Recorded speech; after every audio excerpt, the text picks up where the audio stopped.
Sometimes the people who should protect us are the ones who throw us away. Sometimes the things that break us lead us straight to the ones who'll finally see us whole.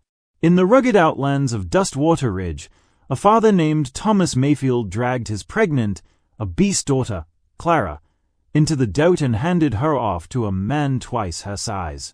A giant cowboy named Weston Blackridge. People said it was punishment. They said it was the end of her story. But they were wrong. Because Weston didn't see shame when he looked at Clara. He saw strength. He saw someone worth loving. And for the first time in her life, Clara was safe. The morning air in Dustwater Ridge was already dry and bitter by the time Thomas Mayfield kicked open the front door of his old ranch house. "Get out here, Clara," he shouted, his voice rough from years of chewing tobacco and louder from years of disappointment. "Don't make me say it twice."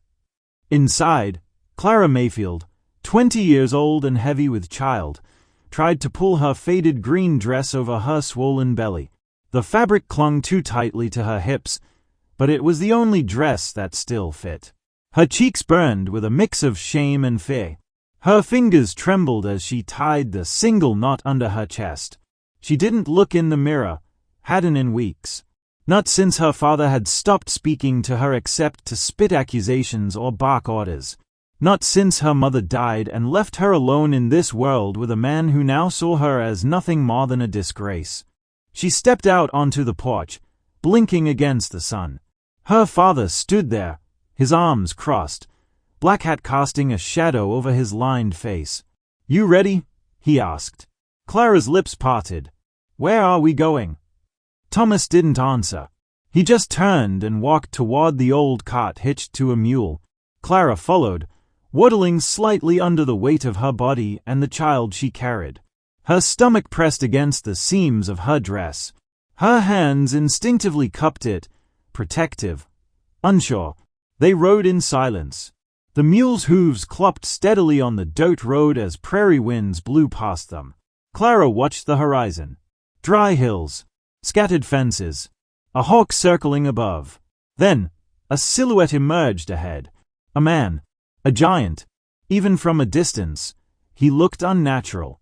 Like he didn't quite fit with the rest of the world.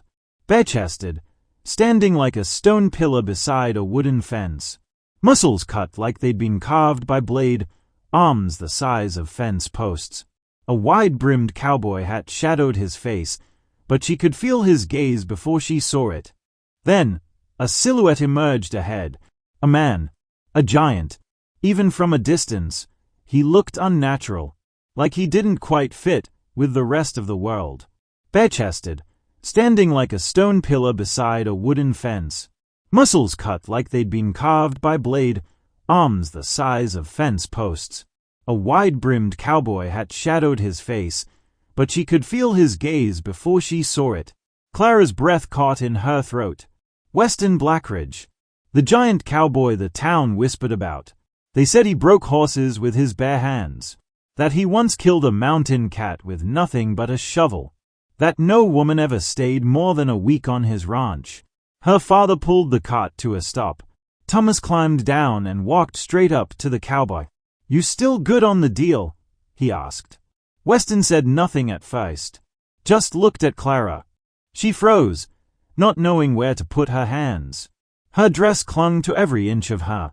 She imagined what he saw, rolls of flesh, swollen ankles, a face too soft and round, eyes too timid to meet his. But Weston didn't flinch. His jaw shifted slightly. He said, his voice low, deep as distant thunder. Thomas turned back and waved her forward. Clara sat frozen in the cat. "I said come on," he barked. She looked at her father, then at Weston. Her hands shook again. "Don't make a fool of me now," Thomas hissed. Clara climbed down, one leg at a time, carefully lowering her body onto the dry ground. Dust clung to her worn shoes. Thomas grabbed her by the wrist, tugged her forward like a sack of grain. She nearly stumbled but caught herself. Weston watched, unmoving. "This girl," Thomas said, placing her in front of the cowboy like she was livestock, "ain't got nowhere else to go. Don't ask questions." Don't come back crying. She's yours now." Clara's breath caught. The words stung like slaps. She turned toward Weston, barely able to lift her chin. I don't know how to cook," she whispered. "Or clean much. I'm not good at things." Weston stared at her for a long moment. His arms crossed. His chest rose slowly with breath. Then, finally, he said, "You don't need to be." Thomas let out a scoff. "Don't say I didn't warn you," he muttered, turning back to the cart. "She's your problem now." And with that, her father left her. No goodbye. No look back. Just the sound of the cart wheels creaking down the road until the dust swallowed him. Clara stood in silence, unsure whether to cry or fall. The wind tugged her dress. Her knees trembled. For a moment, the shame swallowed her whole. Then, Weston moved. He stepped past her slowly, opened the wooden gate, and motioned toward the small cabin beyond. "You'll stay there," he said simply. Clara followed him through the gate, her hands pressed under her belly. Inside the cabin, it smelled like cedar and earth. Clean, lived in, but not cluttered. One room, one bed, a table, a fire that crackled low. Weston pointed to a small couch near the window. "You can rest there." She sank into it without a word, the cushion groaning beneath her weight. He walked to the stove, poured her a cup of water, and set it gently on the table beside her. Then he turned to leave. Before he reached the door, Clara finally asked, voice shaking, "Why did you agree to take me?"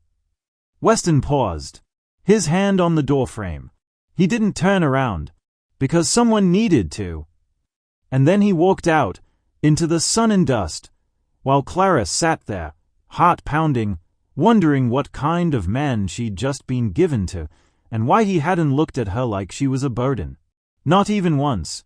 Clara didn't sleep much that night. She sat curled on the couch beneath a scratchy wool blanket, one hand resting protectively on her belly, the other clutching the edge of the fabric, like it might anchor her to the world. The quiet was so deep it almost rang in her ears, a strange kind of silence she'd never known back home, where shouting and slammed doors were part of daily life. Outside, crickets chirped in the distance. The fire crackled low in the hearth. Weston hadn't said another word to her after he left. She didn't know where he'd gone. Maybe to a barn. Maybe to sleep under the stars. She didn't know what kind of man he was. Not yet. But he hadn't raised his voice. He hadn't called her names. And he hadn't looked at her with disgust. That alone was more kindness than she'd seen in months. By morning, Clara had drifted into a light doze, but the smell of biscuits and bacon roused her from sleep. Her eyes fluttered open to soft daylight spilling through the cabin's single window. Her stomach growled. She hadn't eaten since yesterday morning. Her father hadn't let her take a single bite before dragging her off the ranch. She sat up, blinking, adjusting to the light. That's when she saw him. Weston, standing at the wood stove, wearing a plain white shirt now, sleeves rolled up, massive hands working a skillet with practiced ease. A second plate already rested on the small wooden table, eggs, biscuits, thick slices of bacon, a cup of water, a folded napkin. He didn't glance over at her, didn't bark orders or ask questions. He just said quietly, "You can eat if you want." Clara blinked. She hadn't expected a plate. She hadn't expected warmth. But her body moved before her mind caught up. Slowly, cautiously, she pushed herself off the couch and waddled to the chair. She sat down, knees pressing wide beneath the weight of her belly. "Thank you," she murmured, cheeks burning. Weston still didn't look at her. He simply gave a small nod and returned to the stove. Clara took a bite, then another. The food was simple, but warm and good.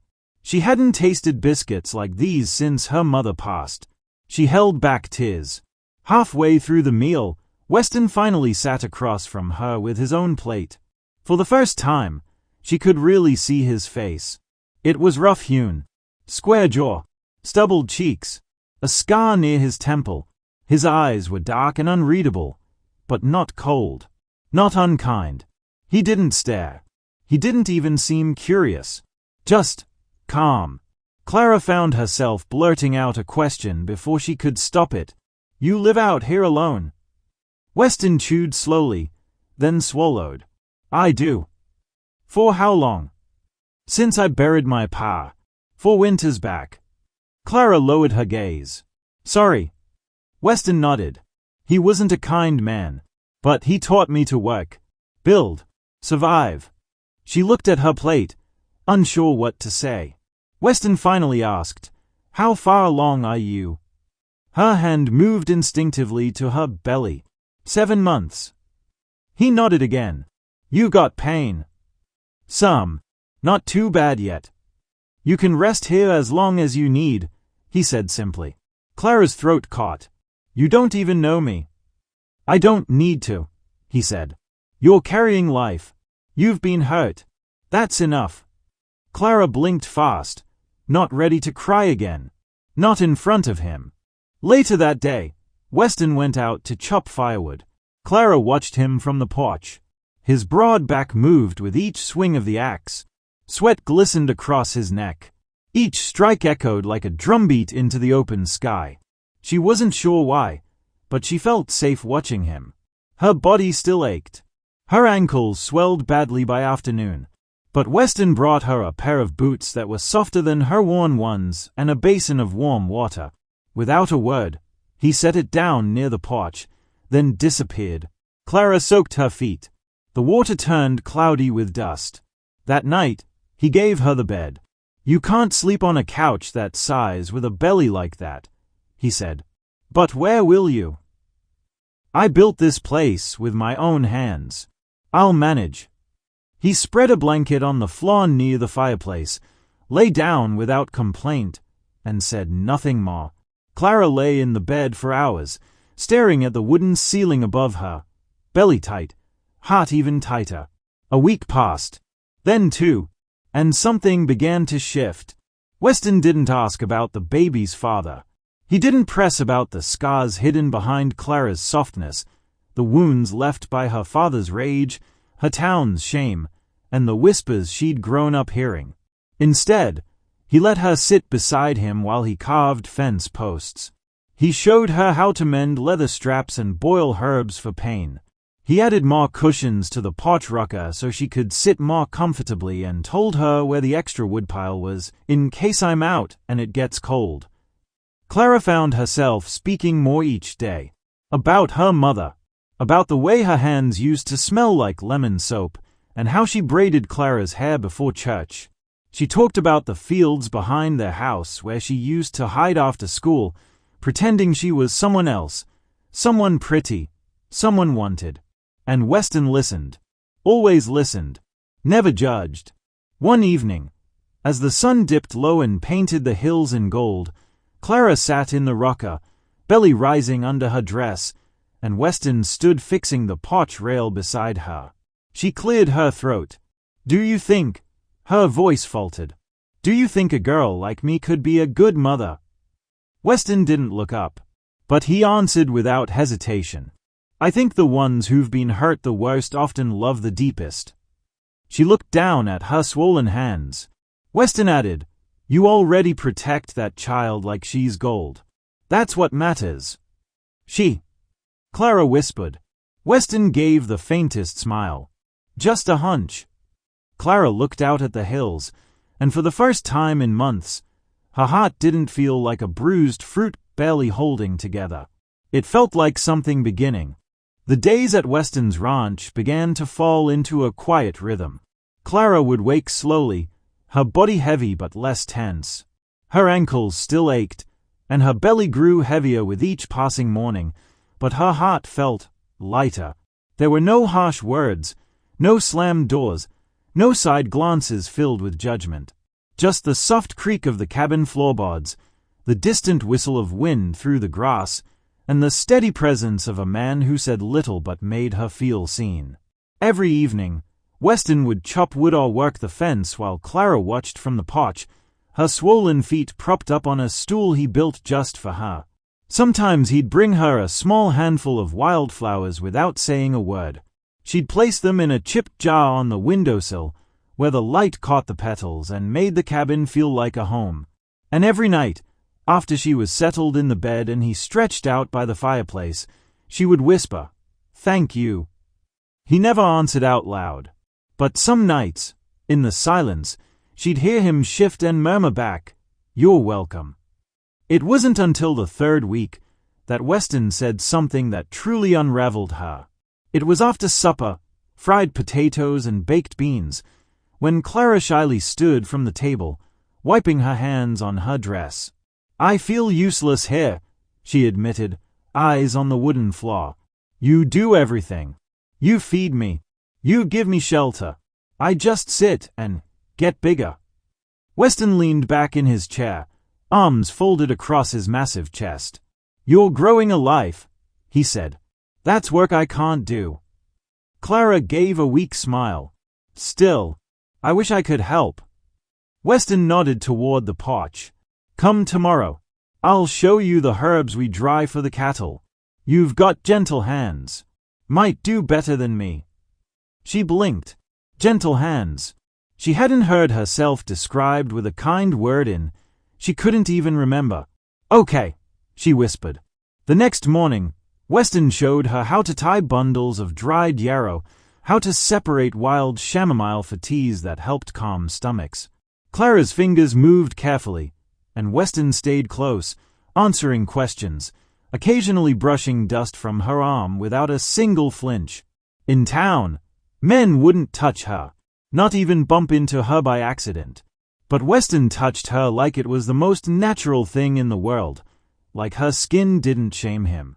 Later that day, while she was resting inside, she heard the sound of hooves. She pulled herself upright and peered out the window. A man on horseback was approaching. Broad hat, tan duster, boots caked in trail mud. Clara's stomach tightened. Strangers always meant risk. Weston stepped out of the barn, wiping his hands on a rag.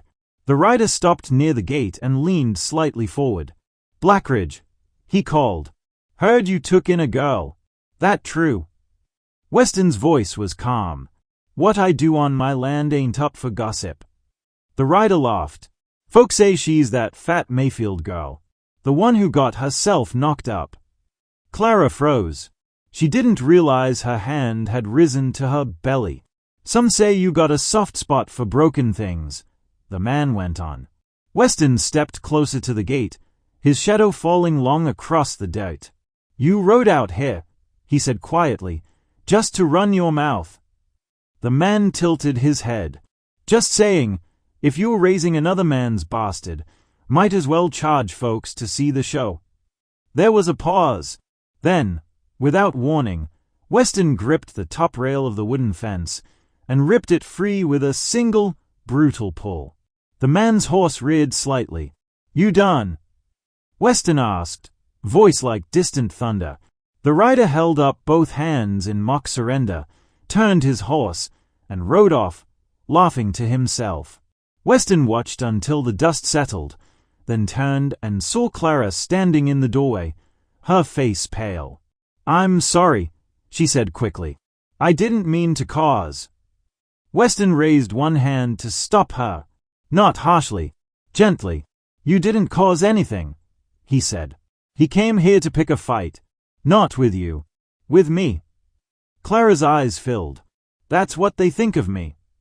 They are wrong. You don't even know my whole story." "I don't need to." That night, Clara cried silently into the pillow, not because she was sad, but because someone had stood up for her without being asked. No one had ever done that before. By the fourth week, Clara had taken to humming softly while folding linens. Her face glowed more, and Weston noticed, even if he didn't say a word. One day, she caught him looking at her longer than usual as she stood in the sun near the porch railing, dress fluttering against her legs, one hand on her belly. She looked away, flustered, but something in her stirred. She wasn't small. She wasn't pretty. She wasn't the kind of woman men lingered on. And yet Weston's gaze didn't feel like pity. It didn't feel like tolerance. It felt real. That night, she left a folded cloth near his bedding by the fire. She'd stitched it herself, uneven, clumsy work, but made from scraps she'd found in the cupboard. On the edge, she had sewn a little W. She didn't expect him to acknowledge it. But the next morning, it was tied neatly around his wrist like a band. One evening, as a summer storm rolled low over the hills, Clara stood by the window, watching lightning flick across the distant sky. Weston entered quietly, shoulders damp from the rain, and set a small bundle of firewood beside the hearth. "You all right?" he asked. Clara nodded. I used to be so scared of thunder. When I was a girl." Weston knelt to stoke the fire. "You ain't a girl anymore." "No," she whispered, pressing a hand to her belly. "I'm about to be someone's mother." Weston looked up at her, slow and steady. "You'll be a good one." She met his eyes for a moment too long, and in the flicker of firelight, something passed between them. Not romance. Not yet. But something quieter. Recognition. A sense that neither of them had ever truly been seen before, until now. Morning haze had barely lifted off Dustwater Ridge when Clara felt the first kick beneath her ribs. She gasped, half laugh, half sob, and pressed both palms to her belly. "Easy there, little one," she whispered. Weston swung a hammer at the corral, muscles flexing under a cotton shirt. He glanced over. "She's saying good morning." Clara's cheeks warmed. "Still sure it's a girl?" "Sure as sunrise," he replied. That exchange felt like a promise. Someone expected her child with joy instead of dread. Joy, however, travels slower than gossip.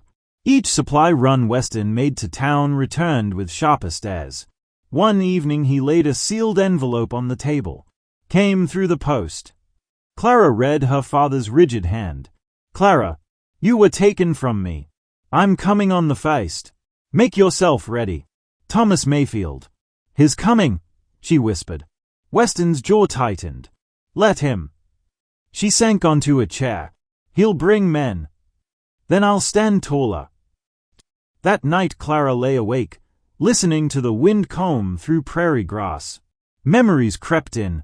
Her father's voice quoting scripture about obedience, her mother's gentle corrections that never softened his edges. She remembered the day the town midwife confirmed her condition. Thomas had smashed a lantern, sparks jumping like angry fireflies. He'd called her body a curse, her baby a stain. Shame had wrapped her like barbed wire ever since. Weston's cabin walls smelled of cedar and linseed oil. Moonlight pooled on the floorboards, silvering the scar on Weston's sleeping shoulder. She realized she had never seen a man rest so lightly, every sense tuned to danger even while his eyes were closed. He carried his own ghosts, but none of them bore her name. The next days Weston shod gates, checked rifles, stacked blankets. He said it was for the baby, but Clara knew defense when she saw it. After a dizzy spell, he made her rest. He knelt, brushing hair from her forehead. "Your work is staying safe. Why do you care?"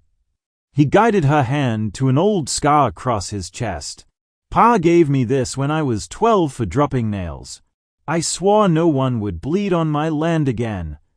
He closed her fingers over the scar. "You won't either." Tears spilled. She pressed his hand to her cheek. 3 days before the first, Weston began carving something from a block of juniper. Clara watched from the rocker, curious. Shavings drifted like snow onto his boots. By dusk a small cradle took shape, smooth rails, sturdy legs, no fancy scrollwork, craftsmanship. "Why now?" she asked. "Babies don't wait for perfect times," he said. "Figure yours deserves a proper stat." She touched the unfinished wood. "I've never owned anything made just for me." "It's for her," Weston corrected with a faint smile, "but she'll share." Clara laughed, a sound that startled them both. Weston looked pleased at the music of it. The next morning they tested the cradle's rock on the porch. Clara felt the baby shift as if sensing her first bed. Weston noted her wince. Pain. Only a stitch. She exhaled slowly. I'm heavier every hour. Weston fetched a bucket, knelt, and soaked her swollen feet. Cool water, gentle scrubbing, rough hands surprisingly tender. Clara closed her eyes against tears of relief. You don't have to. I do, he said. You're carrying 2 souls right now. Least I can manage is your feet. When he dried her skin with a soft cloth, she caught herself imagining those hands holding her child, yet the picture felt right. The final evening of the month settled hot and still. Cicadas droned. Clara rocked on the porch. Weston sharpened a Bowie knife. I'm afraid, she said. Fear means your body's ready to fight, he answered. I don't want anyone hurt. I'll ask for peace first, he promised. That night he laid a hand on her belly. Rest. Stay close. Always. Dawn broke red, rude. Hoofbeats thundered up the track. Clara saw her father first, in the saddle, armed men flanking him. Weston, she called. He was already on the porch, hat, bare chest as door. Rifle rested calmly in one hand. Thomas reined in at the gate. I'm here for my daughter. Bring her out. She's where she chooses to be, Weston replied. She's pregnant with sin, Thomas barked. Clara stepped beside Weston, heart hammering. Papa. Thomas's eyes flicked to her belly. You look worse than rumor. Pain bloomed behind her ribs. Weston shifted, blocking her. Thomas signaled. The armed men dismounted, rifles rising. Nobody raises guns on my ground, Weston warned. Step aside, one man said. Weston didn't. If she won't come, we'll take the brat when it's born, Thomas snarled. Clara swayed. Weston's arms shot back, steadying her. He lifted the rifle barrel, not aiming, just reminding. Last chance. A hired gun cocked his weapon. Weston's shot cracked first. Dirt exploded inches before the man's boots. Horses reared. The gunman stumbled. Not worth it, the second muttered, mounting fast. Thomas paled. You'd shoot over her. I'll shoot to keep peace, Weston answered. Peace means you leave. Thomas glared, then wheeled his horse. Dust swallowed them. Silence. Clara's breath shook. You all right? Weston asked. She nodded, tears flowing. He said he'd take the baby. He won't. Inside, Weston poured water, knelt as she drank. I never wanted blood, she whispered. Protection sometimes looks like strength. She brushed his shoulder with trembling fingers. Thank you. He covered her hand with his. Storms passed. Sunline broke through clouds. For the first time, Clara believed it might stay, but her father's wounded pride could still return. Inside her womb, the baby kicked, reminding her the hardest labor lay ahead. Clara whispered to the life inside, We safe, little one. Safe, for now. The barn was warm, firelight flickering against the wooden beams, shadows dancing across the walls like memories too stubborn to die. Outside, the wind howled across the hills of Dustwater Ridge, but inside Clara Mayfield was cocooned in something she never expected. Safety. Kindness. A man's steady presence. Weston knelt beside her with a towel, his giant hands blotting her forehead with care that was both unfamiliar and overwhelming. Her contractions came sharp now, her breath catching with each wave. She gripped the wool blanket beneath her and whimpered. You're all right, Weston murmured. You're safe here, Clara. Just look at me. She did.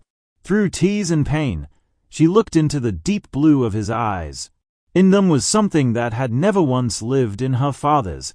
Not duty, not shame, but tenderness. Real and raw. I'm scared, she whispered. I know, he said. But you've already done the hardest part, Clara. You survived them.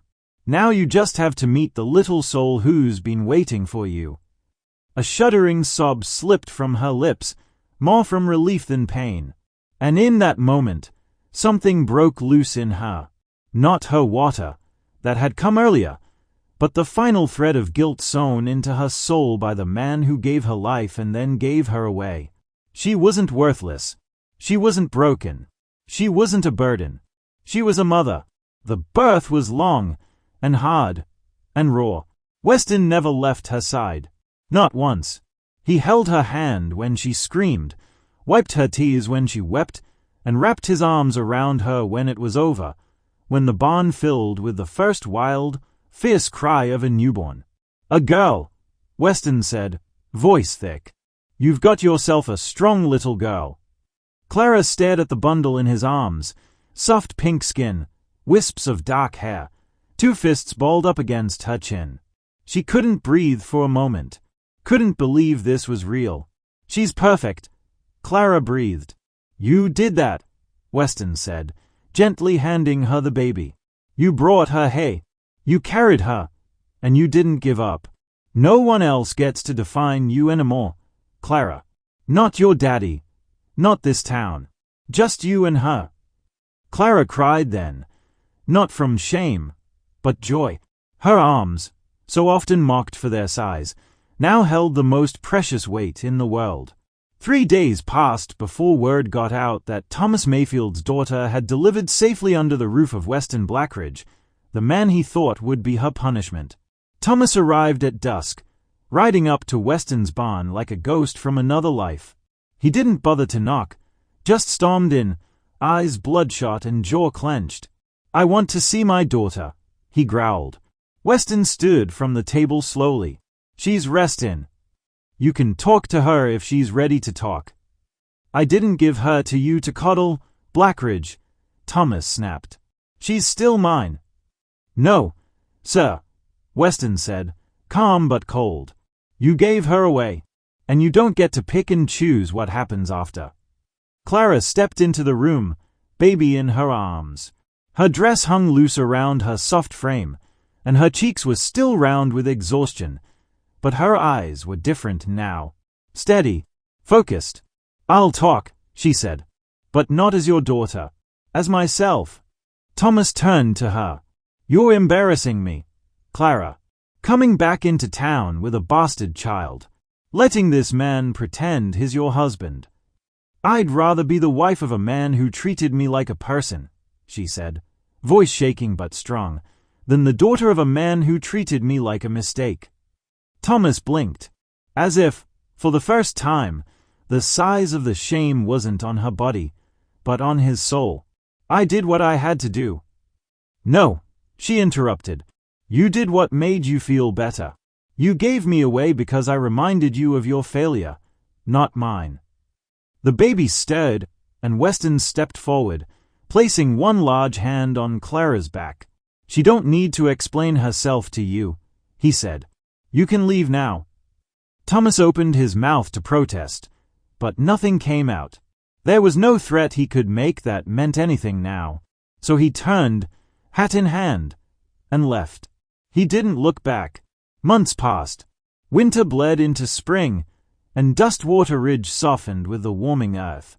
The town changed too, a little at first, and then more. They saw the big man from the hills riding into town with a baby strapped to his chest and an obese young woman on his arm, laughing with a lightness nobody thought she could carry. They still whispered. People always do. But they whispered less, because they saw her strength now, her smile, and they saw the way Weston looked at her like she hung the damn stars. They saw what love looked like when it wasn't wrapped in thin bodies or polished reputations, but in arms wide enough to hold you at your worst and shoulders broad enough to carry what others discarded. Clara became a wife before summer, barefoot in the wildflower field behind the barn, her dress wrapped lovingly around her hips, and her baby girl giggling in Weston's arms. She kissed him slow and deep when the preacher said, "You may," and in that kiss was a whole life reclaimed. Not a punishment, not a shame, a beginning.